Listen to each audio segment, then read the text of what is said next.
சொல்லுங்க. பிஜேபின்னா உங்க மைண்ட்ல என்ன வருது? பிஜேபி அப்படின்னாலே அது வந்து ஒரு காவி பொத்திய இந்துஸை காப்பாற்றுற ஒரு கட்சி அப்படின்ற மாதிரி தான் ஞாபகம் வருது. அது எப்படிங்க அப்படி இருக்கும்? பிஜேபி வந்து நேஷனல் பார்ட்டிங்க, எல்லாத்துக்கும் உண்டான கட்சி தாங்க அது. ஆனால் அவங்க ஃப்ரெண்டிசைஸ் பண்ணுறதே அதுதானே. என்ன பண்ணுறாங்க? அவங்க வந்து இப்போ ஃபுல்லாக இந்து சாஸ்திரமாக இதாக வரணும் அப்படின்ட்டு தான் அவங்க வந்து ஆமாம், இந்த மாதிரி எடுத்துறாங்க. 1 நேஷன் 1 எலெக்ஷன் 1 ரிலீஜியன், அதெல்லாம் அவங்களுக்குள்ள இருக்கிற விஷயங்கள். அவங்க பேசிக்காக என்ன சொல்கிறாங்கன்னா, இப்போது யூஎஸ் வந்து ஒரு கிறிஸ்டியன் பேஸ் கண்ட்ரி, அந்த மாதிரி இஸ்லாமிக் பேஸ் கண்ட்ரிஸ் இருக்கிற மாதிரி இந்தியா இந்துன்றதுனால, இந்துஸ்தான்றதுனால அது வந்து ஃபுல்லாக ஒரு இந்துத்துவா முற்படுத்தின ஒரு கண்ட்ரியாக இருக்கணும் அப்படின்றத அவங்களோட பேஸ். ஆனால் இந்தியாவோட இது பியூட்டியே தானே, செக்யூலர் கண்ட்ரி தானே இந்தியா. அது அவங்களுக்கு ஒரு டெமோக்ராட்டிக் கண்ட்ரி. அப்படின்னா உனக்கு என்ன தேவையோ அதை நீ பண்ணிக்க போகிறேன், எனக்கு என்ன தேவையோ அதை நான் பண்ணிக்க போகிறேன். இல்லைங்க, அந்த புரிதல் அவங்களுக்கு இல்லை. இதை வச்சு ஒரு கேம் ஆடலாம் அப்படின்றதுனால வந்ததுதான். புரிதல் இல்லாமலாம் இருக்காது. இதை வச்சு நம்ம எப்படி அரசியல் பண்ணலாம், அந்த மாதிரியான ஒரு மைண்ட் செட்டில் இருப்பாங்க. அப்போ இதை வச்சு என்ன அரசியல் பண்ணலாம். ஸோ இங்கே மெஜாரிட்டியான பீப்புள் இந்துஸ் இருக்கிறதுனால இவங்களுக்கு ஃபேவராக ஒன்று பண்ணுறேன் அப்படின்ற பேரில் ஆக்சுவலி அவங்க ஃபேவராகவே பண்ணலை.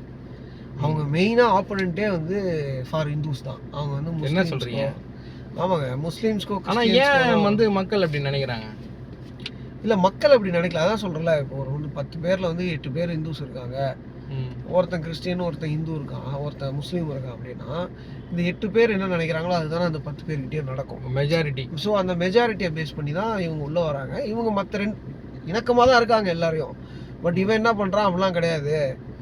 நம்மளை இதுக்கு முன்னாடி வந்து முகல்ஸ் இப்படி பண்ணாங்க, நம்மளை வந்து கிறிஸ்டியன்ஸ் இப்படி கஷ்டப்படுத்தினாங்க, பிரிட்டிஷ் ரூல் பண்ணாங்க. நம்ம அதை விட நம்மளோட பயங்கரமான கல்ச்சர் உண்டு நம்மகிட்ட, நம்மளுக்கு பயங்கரமான வீரம் உள்ளவங்க, நம்ம அப்படி நம்ம இப்படி, அதனால் நம்ம தான் இவங்களை வந்து டாமினேட் பண்ணோம், நம்மளுக்கான உரிமையை வாங்கினா இவங்க இன்னும் திருப்பி முஸ்லீம்ஸ் உள்ள வருவாங்க, இந்த மைனாரிட்டி முஸ்லீம்ஸ் திருப்பி ஆக்குபை பண்ணுவாங்க, இந்த கிறிஸ்டியன்ஸ் திருப்பி ஏதாவது வேலை காட்டுவாங்க அப்படின்னு இவங்க நினைக்கிறதா இல்லை. அதெல்லாம் நடக்காதுன்னு அவங்களுக்கு தெரியும். பட் அவங்க என்ன பண்றாங்கன்னா, இதை தூண்டி விட்டு இது மூலமா வந்து அரசியல் மத கலவரத்தை தூண்டுறாங்க அப்படின்றீங்க. It's part. மத கலவரம்லாம் அவங்களோட அஜெண்டால ஒரு பார்ட்னே தான். அதெல்லாம் யூஸ் பண்ணிக்கிறாங்க. பட் அவங்களோட பாயிண்ட் என்னன்னா, இதை வச்சு அவங்க அரசியல் சம்பாரிச்சிக்கணும். ஒருத்தர் ஒரு பாயிண்ட்ல வந்து இப்படி சம்பாரிச்சிக்கணும்னு நினைப்பாங்கல்ல, அந்த மாதிரி மத அரசியலை வச்சு சம்பாரிச்சிக்கணும் அப்படின்னு நினைக்கிறாங்க. வந்து பிஜேபியோட ஒரு இதுவா இருக்கு. ஆனா மேட்ரு என்னன்னா, அவங்க வந்து அப்படியே ஆப்போனன்ட் ஃபார் இந்துஸ் தான். அவங்க வந்து முஸ்லீம்ஸ்க்கோ கிறிஸ்டியன்ஸ்க்கோ வெளியில தான் தெரியுது. ஏன்னா நீங்க இப்படி யோசிச்சுக்கோங்க, 8 பேர்ல 2 பேரை நீங்க எதிர்த்தீங்கன்னு வச்சுக்கோங்க, அதுல உங்களுக்கு ஒன்றும் பெருசா கிடைக்க போறதே கிடையாது. அந்த 8 பேரையே நீங்க வந்து ஸ்பிளிட் பண்ணி ஏதோ ஒன்று பண்ணீங்கன்னா உங்களுக்கு வந்து நிறைய ஒன்னொன்னா கன்வெர்ட் பண்ணீங்கன்னா நீங்க வந்து நிறைய சாதிச்சுக்கலாம். ஸோ பேசிக்கா வந்து அவங்க வந்து ஆப்போனன்ட் ஃபார் இந்துஸ் தான், இந்துஸோட ஆப்போனன்ட். அதனால தான் நிறைய இந்துஸே ஓட்டு போட மாட்டாங்க இங்க நார்த். இப்போ இந்த இது அயோத்தியாலலாம் இந்த ராமர் மந்திர்லாம் கட்டினாங்க. அந்த பாபர் மசீதை இடிச்சிட்டு ராமர் கோயில்லாம் கட்டினாங்க. ஆனா அங்கேயும் அவங்க பெருசா ஜெயிக்கல, வரல. ஏன்னா மக்களுக்கு வந்து நம்ம அப்படி பிளவுபடுறதுல இன்ட்ரெஸ்டே கிடையாதுங்க. அவங்களுக்குமே டிஃபரன்ஸ் ஆஃப் ஒப்பீனியன்லாம் இருக்கு. ஏன்னா அப்படி பார்த்தா இந்துஸ்குள்ளேயே இப்போ பிஜேபி என்ன பண்றாங்க, ராமரை கூட்டு வந்து முன்னாடி எடுத்துறாங்க. ஆமா, திருப்பரங்குன்றதுலவே பிரச்சனை பண்றாங்க. இந்த மாதிரி நிறைய இஷ்யூஸ் கலப்புறாங்க, சின்ன பிரச்சனை எல்லாம் பண்ணிட்டு தான் இருக்காங்க. அப்போ அவங்க என்ன கேக்குறாங்க, எனக்கு வந்து இந்த கோயில் என்ன மரியாதை கொடுக்குறியோ அது கொடுக்கும், ஓகேவா? தட் மீன்ஸ் வந்து இப்போ உனக்கு என்ன கொடுக்குதோ அதை கொடுக்குது, எனக்கு வந்து அந்த மரியாதை கொடுக்க மாட்டான். காஸ்ட் பாலிடிக்ஸ் பேசுறாங்க. அது உள்ள வந்துடும். நீங்க பிஜேபி வந்தீங்கன்னா காஸ்ட் பாலிடிக்ஸ் உள்ள வர ஆரம்பிச்சிடும். அப்ப இந்த பிஜேபி வந்து மேல இருக்கிற இந்துஸ்க்கு மட்டும் தான் சப்போர்ட் பண்ணுது, கீழே இருக்க இந்துஸ்க்கு சப்போர்ட் பண்ணல. அப்சல்யூட்லி. அவங்க வந்து ஒரு வெர்டிகலா தான் பாக்குறான் பீப்புள்ஸ். ஆமா, அவங்க வச்சிருக்கிற அந்த வர்ணாசிரம அந்த கோட்பாடு வழியா தான் அவன் நம்மளை பார்க்கவே செய்வான். அவன் வந்து அப்போ பிராமணிசம் பேசுறது தான் பிஜேபி, கீழே இருக்கிற கேஸ்ட் பத்தி பேசுறது பத்தி அவன் ஆர்எஸ்எஸ் ஓட கொள்கை அதுதானே. இந்துஸ்னு பொதுவா வச்சுக்கிறாங்க. ஜெயின் எப்பங்க இந்துக்குள்ள வந்தாரு, புத்திஸ்ட் எப்ப, இவங்கலாம் யாருங்க? இவங்கலாம் வேற கேஸ்ட். நம்மளுக்குள்ளே சைவம் வைணவம் பிரிந்து தானே இருந்துச்சு. சிவனடியார்கள் எல்லாரும் தனித்தனியா தானே இருக்காங்க. பட் இவங்க என்ன பண்றாங்க, கிறிஸ்டியன்ஸ் பிரிட்டிஷ் பீப்புள் பேர் வைக்கிறாங்க. இது எல்லாத்தையும் ஒன்னா வந்து அசம்பிள் பண்ணி இந்துஸ் அப்படின்ட்டு ஒரு பேர் கான்ஸ்டிடியூஷனுக்குள்ள இது எல்லாமே கொண்டு வராங்க அவங்க. ஓ சரி. இதை இவங்க என்ன பண்ணிக்கிறாங்க, அவங்களோட கொள்கையாகவும் அவங்களோட ஆளுங்களாகவும் எடுத்துப்பாங்க. இப்போ எக்ஸாம்பிள் சொல்கிறேன், இது கான்ட்ரவர்சி ஆகுதான்றலாம் வேற. ஜீசஸே வந்து இந்து அப்படின்ட்டு ஒரு இதை கலப்புறாங்க. இப்போ லேட்டஸ்டா இவர் பேசிட்டு இருந்தாரு, பிஜேபியில ஒரு அட்வொகேட் ஒருத்தர் இருப்பாரு, பேர் நல்ல பேர், சந்தனப்பட்டுலாம் இது குங்குமலாசனம் பேசுவார். எப்படி ஜீசஸ் எப்படி இந்துன்னு கிளைம் பண்ணுவாங்க? ஏன்னா அந்த நடுவில் இந்த 30 வருஷம் அவர் காணாம போயிட்டாராம், அதனால அவர் இங்கே வந்து அதை கற்றுக்கிட்டு போயிட்டாராம். என் கேள்வி, சரி ஓகே, அது நிறையா பிரிட்டிஷ் பீப்புளே நிறையா ஃபாரினர்ஸே வந்து எழுதி வச்சுட்டு போயிருக்காங்க, அது ஓகே. எழுதி வச்சுட்டு போனவர் அவர் அங்கே போயிட்டு இந்த மாதிரி நான் கற்றுக்கிட்டு வந்துட்டேன், இந்த மாதிரி வந்து இவரோட கொள்கையை ஏற்றுக்கோங்கன்னு தானே அவர் சொல்லணும். அவர் அது சொல்லலையே. அவர் இப்போ ப்ரீச் பண்ணது எல்லாமே ப்ரீச் பண்ணது வேற தானே. அன்பை ப்ரீச் பண்ணிட்டு போயிட்டாரு, மிராக்கிள்ஸ் பண்ணிட்டு போயிட்டாரு. பட் எல்லா மதமும் அவங்களுக்கு இதுதானே ப்ரீச் பண்ணுது. எவனை போய் வெட்டி நீ சாவுங்கன்னு யாரும் சொல்லவே. அப்போ இதில் என்ன இருக்கு? ஏன்னா பிஜேபி அதாங்க பண்ணும். அவங்களோட கோட்பாடே வந்து உங்களை கலவரத்தை தூண்டி உள்ள ஏதோ ஒன்று பிரச்சனையாக பண்ணி அவனுக்கு வந்து நீ வந்து இந்துஸ் தான் கரெக்டு, முஸ்லீம்ஸ் கிறிஸ்டியன்ஸ்க்கு வந்து நம்மளுக்கு ஆப்போனன்ட்டு அப்படின்ற மாதிரி ஒரு பிம்பத்தை கிளப்புவானுங்க. ஆனால் உண்மையாக அவனுக்கு ஆப்போனண்ட்டாக இருக்கிறது இப்போ நம்ம ஊரில் இல்லாத கோயில் கிடையாது, இந்து கோயில். நம்ம தான் வந்து ஏஷியன்ட் இந்து கோயில்லாம் நம்மகிட்ட தான் இருக்கு.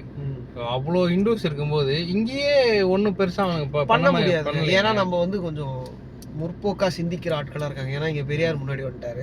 அதுதான் ஆக்சுவலி இப்போ நீங்கள் சொன்ன மாதிரி நார்த்தில் இருக்கிற இந்துஸ்க்கும் சவுத்தில் இருக்கிற இந்துஸ்க்குமே நிறையா டிஃப்ரென்ஸ் ஆஃப் ஒப்பீனியன் இருக்கு. அவனும் இந்து தான், நம்மளும் இந்து தான். ஆமாம். ஆனால் அவனோட கல்ச்சர் வேற, அவன் அதை வேற மாதிரி பார்க்குறான், நம்ம வேற மாதிரி பார்ப்போம். நம்ம மனிதத்துக்கு முக்கியத்துவம் கொடுப்போம். நம்ம கிட்ட வந்து ஒன்று நீ எங்கே வந்தாலும் நம்ம வெல்கம் பண்ணி உட்கார வச்சு வந்தார வாழ வைக்கிறான் அப்படின்ற மாதிரி வந்தவன தண்ணி கிடையாது, வந்தவன மோர் கொடுக்கறது. அவன் என்ன வந்தானே வெள்ளப்படான் நான் சொல்ல போறான். அப்போ வந்தவரை வாழ வைக்கும் இந்தின்னு சொல்ல வேணும் தானே. அந்த மாதிரி பண்ணலையே அவனும். அதான் சொல்லிட்டு இருக்கேங்க. அவனுக்கு பேசிக்காக அது கிடையாது. அவன் ஒரு வெல்கமிங்கான ஆளாக அவனுக்கு இருக்க மாட்டானுங்க. அதுக்கெல்லாம் காரணம்னா அவங்களுக்கு முன்னோர்கள் அதுக்கு முன்னாடி வந்தவங்க அந்த நெறிமுறைகளை வந்து சொல்லி வளர்க்கல. நம்ம பேசிக்கா நம்ம தமிழ் ஹெரிட்டேஜ் அதெல்லாம் கற்றுக் கொடுத்ததுனால பேசிக்கா நம்ம டிஎன்ஏலே இருக்கு, நம்மளுக்கு வந்து இருக்கிறதுனால நம்மளுக்கு ரெண்டுத்தையும் ஸ்பிளிட் பண்ணி பார்க்க தெரியும். பாலிடிக்ஸ் எது ரியாலிட்டி எது இப்படியே வச்சுப்போம். திமுகவுக்குள்ள என்ன வெறும் கடவுள் ஒழிப்பாளர்கள் மட்டுமா இருக்காங்க? 90% பேர் கடவுள் கும்பிட்றவங்க தான் உள்ள. ஆமா. அப்போ தீக்கா அப்படி கடவுளே கிடையாது அப்படின்ட்டு போட வேண்டியது தானே. முக்கால்வாசி எக்ஸ் மினிஸ்டர்ஸ் எல்லாமே சாமி கும்பிட்றவங்க தான். சாமி கும்பிட்றவங்க தான். ஆமா. அதனால நமக்கு எதை டிஃப்ரென்ஷியேட் பண்ணணும் அப்படின்றது தெரியும். பட் அவங்க வந்து நம்ம வெட்டணும் குத்தணும், நம்ம வந்து முஸ்லீம்ஸ்க்கு ஆப்போனன்ட்டு கிறிஸ்டின்ஸ்க்கு ஆப்போனன்ட்டுன்னு இறங்கிடுவானுங்க. எப்படி பாபர் மஸ்தி அடிச்சாலும் அந்த மாதிரி. நம்ம வந்து அப்படிலாம் கிடையாது. நமக்கு தெரியும் ஆட்டு மந்தைகள் கிடையாது. நம்ம பேசிக்கா அவனுங்களுக்கு கம்பேர் பண்ணா நம்ம ஓரளவு கொஞ்சம் பரவாயில்ல. ஸோ அதனால நமக்கு வந்து அது தெரியும். பட் இவங்க இப்படி நினைக்கிறது வந்து இதுதான், இவங்களை வந்து எப்படியாவது உள்ள பூந்து ஏதாவது காலி பண்ணி ஏதாவது ஒன்று பண்ணிடலாம் அப்படின்னு நினைக்கிறேன். 40 வருஷம் ஆனாலும் 50 வருஷம் ஆனாலும் பிஜேபி. அப்போ நீங்க என்ன சொல்ல வரீங்க? இப்போ இன்னும் பிஜேபி வந்து இங்க எதுவுமே பண்ண முடியாது. அதாவது தமிழ்நாடுன்னு சேர்ந்து இந்த இது ஃபுல் சவுத்லேயே நீங்கள் சொல்கிறீங்க. ஆமாங்க. ஏன்னா நான் அதான் சொல்கிறேன்ல, நம்ம முன்னோர்கள் அந்த மாதிரி இருந்தாங்க. அவங்க நம்மளுக்கு முன்னாடியே இதெல்லாம் கற்பிச்சிருக்காங்க. பேசிக் ஹியூமனிட்டிஸ் என்னன்றதெல்லாம் நமக்கு தெரியும். அதுதாங்க இந்துத்துவா அப்படின்றத வந்து இப்போ பிஜேபி இந்துத்துவா இது எல்லாமே பார்த்தீங்கன்னா பிராமின்ஸை முன்னாடி நிறுத்துறது தான். இதை அடித்து உடைச்சதே சவுத்தில் தான். நம்ம தான் ஆல் ஆர் ஈக்குவல் அப்படின்னு பார்த்தாலே அவங்க மட்டும் தான் கும்பிட முடியும். இது ஒரு வழக்கம் இருக்குங்க. நீங்கள் வந்து ஒரு பிராமின் ஆளை பார்த்தாலும் ஒரு ஐயரை பார்த்தாலும் நீங்கள் வணக்கம் சாமி வாங்க சாமின்னு தான் கூப்பிடுவோம் நம்மளால. ஆமாம். ஏன்னா அவர் சாமி ஆயிடுறாரு, அவர் நம்மள என்ன கூப்பிடுவோம்? அவர் தான் இதெல்லாம் பண்ணுறாரு. அதனால அவர் இதெல்லாம் பண்ணுறாரு. அவர் அப்படி சொல்லக்கூடாதுங்க, சாமி புரோக்கர் தானே சொல்லணும். அது என்ன அநியாயம்? அப்படி எப்படிங்க சொல்லுவாங்க? இல்லை சாமி மீடியேட்டர் அப்படி தானே சொல்லணும். அப்படி சொல்ல அவரே எப்படிங்க சாமி ஆயிடுறாரு? அவர் சாமினா ஒரு மரியாதை நிமித்தமா சொல்றதுங்க. அந்த சாமி அவர் நம்மளை பார்த்து கூப்பிட மாட்டாரு, அவர் நம்ம கூப்பிட மாட்டாரு. அப்ப நீ ஏன் மரியாதை கொடுக்குறான், அவன் அவனுக்கு கொடுக்க மாட்டான். அவனுக்கு அவ்வளவுதான் தெரியுது. அப்போ அவன் நம்மள அவ்வளவுதான் வச்சிருக்கான். அதை அடிச்சு உடைக்கிறதுக்கு தான் நம்ம ஊர்லயே முன்னாடி என்ன பண்ணிருக்காங்க, இப்படி நீ மட்டும் தான். இது வந்து இங்க மட்டும் இல்லைங்க, இஸ்ரேல் டீஸும் அதான் பண்ணாங்க. நம்மள கேள்வி கேட்பாங்க, அப்ப நீங்க வேற மதமா? இஸ்ரேல் டீஸும் அதான் பண்ணானுங்க. ஓல்டு டெஸ்டமென்ட் பைபிள் எல்லாம் எடுத்து பார்த்தீங்கன்னா அங்க இருக்கிற ஆசாரியர்கள் மட்டும்தான் போய் சாமி கும்பிட முடியும், அங்க இருக்கிறவர் மட்டும்தான் போய் பூஜை பண்ண முடியும், சாமானிய மக்கள் உள்ள போய் பண்ண முடியாது. அந்த மாதிரி தான் இப்போ இங்க பைபிள்ல ஆல்மோஸ்ட் இந்த ஒண்ணுதான். அவர் ஒரு கச்சை கட்டியிருப்பாரு அந்த பிரீஸ்ட், அவர் போய் உள்ள சாமி கும்பிடும்போது அவர் ஏதாவது தப்பு கிப்பு பண்ணிட்டாரு, போய் பண்ணிட்டு ஒரு மாதிரி கிளீனா இல்லாம போயிட்டு அவர் சாமி கும்பிட்டாருன்னா உள்ள செத்து போயிடுவாரு. அப்போ ஒரு கச்சை கட்டி ஒரு நீட்டா ஒரு கயிறு இருக்கும், அவர் உயிரோட இருக்காருன்னா உள்ள ஒரு பெல்லு, அந்த ஒரு இடுப்புல ஒரு பெல்லு இருக்கும், அது அடிச்சுட்டு சவுண்டு கேட்கும். அது இல்லைன்னா அவர் செத்து போயிட்டாரு, ஏதோ பாவம் பண்ணி செத்து போயிட்டாரு உள்ளன்னு அர்த்தம். இந்த கயிறை பிடிச்சி உள்ள இழுப்பாங்க, அவர் வெளியே வந்துருவார், பாடி வெளியே வந்துடும். ஸோ அது யார் பண்ணுவாங்கன்னா அங்கே இருக்கிற இஸ்ரேல் யூதர்கள் இருக்கிற பெரிய ப்ரீஸ்ட் மட்டும் தான் அதை பண்ண முடியும். இங்கே இருக்கிற சோ கால் பிராமின்ஸ் மாதிரி அந்த மாதிரி அதெல்லாம் அவங்க மட்டும் தான் பண்ண முடியும். ஸோ ஆல்மோஸ்ட் அதுதான், அதை உடைச்சவர் தான் ஜீசஸ் கிரைஸ்ட். அதே மாதிரி இங்கே யார் பண்ணது அந்த மாதிரி? இங்கே பிராமின்ஸ் அவன் உடைச்சது வந்து பெரியார். ஆனால் பெரியார் வேற கேஸ்ட்ல இருந்து வந்து உடைக்கிறாரு, ஜீசஸ் அவங்களுக்குள்ள இருந்தே உடைக்கிறாரு. இப்போ எப்படி பாரதியார் உடைச்சாரு அந்த மாதிரி. அதுக்கும் முன்னாடி நீ இப்படி கடவுளை நாங்கள் மட்டும் தான் கும்பிடணும், நீங்கள் வந்து அது எதுல இருந்து வருதுன்னா அவனுக்கு என்ன பண்ணாலும் இதில் போய் முடியுங்க, அது என்ன சொல்றது, பலி கொடுப்பாங்க. ஆமாம். ஆனால் இப்போ இதில் பிராமணிசம்ல அதெல்லாம் கிடையாது, பலி கொடுக்குற இந்த இதெல்லாம். அதுக்கு பதிலாக தான் நெய் ஊற்றிக்கிறாங்க. அதுக்கு முன்னாடி அவங்க நெய் ஊற்றுனா என்ன இல்லைங்க, நீ வந்து அவங்க என்ன பண்ணுவாங்கன்னா எல்லாத்தையும் பண்ணிட்டு நம்ம பலி கொடுத்தா சரியாயிரும். அதுதான் அந்த பலிக்கு தான் ஆடு கொடுக்கறது, குதிரை கொடுக்கறது, இதெல்லாம் வந்து மனு தர்மத்துல இருந்தும் அந்த 4 வேதாஸ்லயும் இருக்கும். இப்படிதான் அவங்க என்ன பண்ணாலும் கொடுத்துப்பாங்க, கொடுத்து பண்ணிட்டு இருந்தாங்க. அதுதான் யூதர்களும் பண்ணிட்டு இருக்காங்க இப்போ வரைக்கும். அப்போ கடவுள்கிட்ட நான் தான் மீடியேட்டரு, ஏதாவது தப்புனா நீங்க பண்ணீங்கன்னா சரியாயிரும் அப்படின்ற மாதிரி இவங்க தானே சம்பாரிச்சுக்கிற சில விஷயங்கள்லாம் பண்ணாங்க. எல்லா பிராமின்ஸும் சொல்ல, பிராமின்ஸ்லாம் உயர்த்துறது நல்லவங்க எல்லாம் இருக்காங்க, நல்லவங்க ரொம்ப பேர், நண்பர்களே நிறைய பேர் இருக்காங்க. அந்த மாதிரி எல்லாரையும் சொல்ல, பட் அந்த ஐடியாலஜி தான், அந்த ஐடியாலஜி தான், பிராமின் ஐடியாலஜி மட்டும் தான். அது தப்பு சொன்னவரே பாரதியார் தானே. அவரை மீறி யார் இருக்கா? அந்த மாதிரி நிறைய பேர் இருக்காங்க. அவங்க அப்போ என்ன பண்ணும்போது அவங்க கிட்ட இருந்துனா வெளியே வந்து அது என்ன நீங்கள் கும்பிட்டா மட்டும் தான் கடவுள் ஒத்துப்பாரா, அதெல்லாம் சாமானியனா நாங்களும் கும்பிடலாம், யார் கும்பிட்டாலும் கடவுள் கேட்பாருன்னு கும்பிட்டவனுங்க தான் நம்ம நாயன்மார்கள், அந்த மாதிரி ஆழ்வார்கள், இவங்கெல்லாம் வந்து தான் அதை சிம்பிளிஃபை பண்ணி நாங்கள் உடச்சி உள்ள எடுத்துகிட்டு வந்து இவங்க பண்ணது. ஸோ பேசிக்காக இவங்க ஆப்போனன்ட் ஃபார் இந்துஸ் தான். நம்ம வேற ஆளுக்கு பிரச்சனை இல்லை, பிஜேபி இருக்கிறதுனால இண்டோஸுக்கு தான் பிரச்சனை. ஏன்னா இவங்களோட கோட்பாடு கொள்கையோட இவங்க கரெக்டாக இருப்பாங்க. முஸ்லீம்ஸோ கிறிஸ்டியன்ஸோ அவங்களுக்கு தெரியும். இப்போ இந்துயிசம் வந்து அப்படி கிடையாதுன்றீங்க? அதாவது இந்துயிசத்தை குறை சொல்லலைங்க, இவங்களோட அது இப்படி ஸ்பிளிட்டாக இருக்கு, அது பேசிக்காக கேஸ்டால தான் வரும் அப்படின்ற.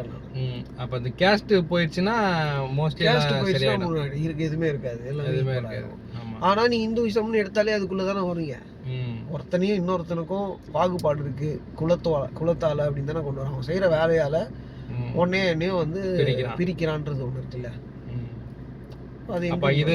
இந்த பிரித்தாள்றது தான் பிஜேபி வந்து யூஸ் பண்ணிக்குது, அதான் யூஸ் பண்ணிக்கிறாங்க. அந்த ஐடியாலஜி நீங்க ஒன்னா இருந்தா பிரச்சனை, நீங்க உங்களுக்குள்ளேயே ஒன்னா கிடையாது அப்படின்ற ஒரு பாலிடிக்ஸ் பண்ணி அவனுங்க ஒரு ஆதாயம் தேடிக்கிறாங்க. அந்த ஐடியாலஜியால யார் ஒட்டியிருக்காங்களோ அதெல்லாம் அவங்களுக்கு சப்போர்ட் பண்ணுவாங்க. நீங்க எந்த பியூர் பிஜேபியா ஒரு ஆள்கிட்ட போய் நீங்க பேசி பாருங்க, அவர் வந்து மற்றவங்கள ரொம்ப மட்டமா பேசுவார். அந்த இதுல தான் பாப்பாரு, மற்ற கேஸ்டையோ சூத்திரர்கள், ஆமா மற்ற கேஸ்டையோ மற்றவங்களையும் ஒரு மாதிரி மட்டமா தான் அவர் பார்த்து பேசுவார். நான் அந்த ஐடியாலஜியோட இருக்கிறவங்க சொல்றேன், அதுக்காக சம்பாதிக்க போன ஆட்களை சொல்லல. ஒரு பியூர் ஐடியாலஜியோட இருப்பீங்களா, அவங்க கிட்ட போனீங்கன்னா அவங்க அப்படிதான் பார்ப்பாங்க. ஒரு கேஸ்டே மாதிரி மட்டமான கேஸ்ட் இந்த மாதிரிலாம் பார்ப்பாங்க. அது எவ்வளோ கேவலமான ஒரு விஷயம். மனிதத்தன்மையே இல்லாத விஷயத்த இவங்க தூக்கி ரேசிசம் ரேசிசம் கூட வந்து எப்படி சொல்றது, சோ கால்டு ரேசிசம் தான் அதோட மோசமானதுங்க இது.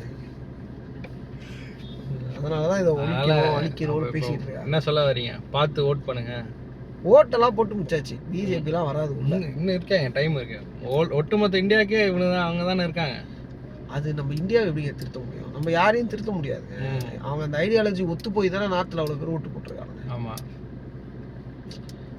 பார்த்தீங்கன்னா இப்போ யூபியில் ஒரு நம்ம போன வீடியோவில் சொன்ன மாதிரி மீன் சாப்பிடக்கூடாது, கறி சாப்பிடக்கூடாதுன்னு ஆதித்யநாத் இறங்கிட்டாரு, யோகி ஆதித்யநாத். ஆமாம், நம்மளால மதுரையில் போயிட்டு டே கறி தின்னாத மீன் தின்னாதான் என்ன பண்ணுவாங்க நம்மளுங்க, அதுதான் சாப்பிடுவாங்க. அவனையே கறியாக்கி மீனாக்கி தின்ட்டு போயிடுவாங்க. அதனால் அந்த ஐடியாலஜி வேறு, நம்ம வேறு. ஓகே, அது ஒரு தனி டாபிக்ங்க, நம்ம வந்து அது வேற ஒரு வீடியோவில் பேசுவோம். வேற வீடியோவில் பேசுவோம். இப்போதைக்கு இது போதும். இதுதான் கன்க்ளூஷன். ஸோ தெளிவாக